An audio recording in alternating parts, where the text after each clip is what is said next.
The key, okay, so this is something that I realized, especially in Chicago this last weekend, but this past weekend it was just like deeply internalized for me, but definitely over the last few months. The key to day game is just not being weird. Do you know what I mean by that?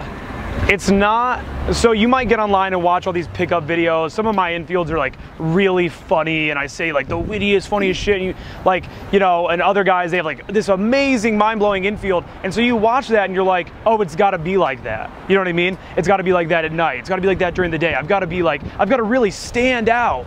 But you kind of do in some situations at night, but during the day, it's not as necessary. You know what I mean? You just have to build that basic social comfort where the girl just feels like, oh, this is like a genuinely cool guy. He's not shaky. He's not being weird. You know, his body, his fucking posture's on point. His body language is relaxed. He's chill. He seems like an okay guy.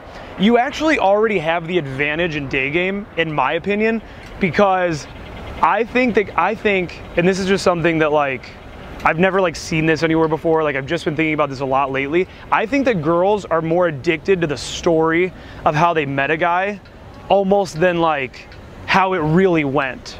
Do you know what I mean? So you might have fucking been at Cantina last night and like swept a girl off of her feet, right? I mean, just she's so into you. You guys are like grinding on each other, and it's like uber sexual. She doesn't end up going home with you, and then the next day you're like, oh, it was so on. I got the number. We're gonna fucking hang out. It's gonna be dope. But she's gonna remember you in a haze, probably. She was probably drunk, and you were just that guy from Cantina. You know what I mean? Whereas, even if it doesn't go as well, even if you're not as good looking or whatever, girls want to tell their fucking grandma that, oh, we met at Starbucks. Oh, actually, grandma, he came up to me on the street and said hi, and you know, I thought he was cute, and we went and grabbed lunch. It was so random, out of the blue. One thing led to another, and it just happened. He got my number, and now we're hanging out all the time. You know what I mean? They're addicted to like that story. That's why I think day game is so powerful.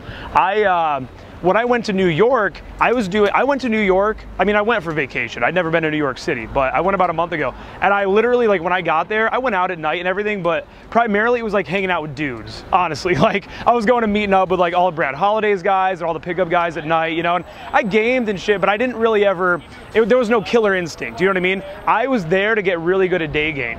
And so that was what I did. Like, I went around and I approached in Washington Square Park, up and down the street. I walked all the way from, it's fucking West 105th, like if you know New York at all, West 105th, all the way down to the World Trade Center, which I looked it up and it's like 5.6 miles. That's a bit, dude. Yeah, I walked that whole thing and I just approach. Tell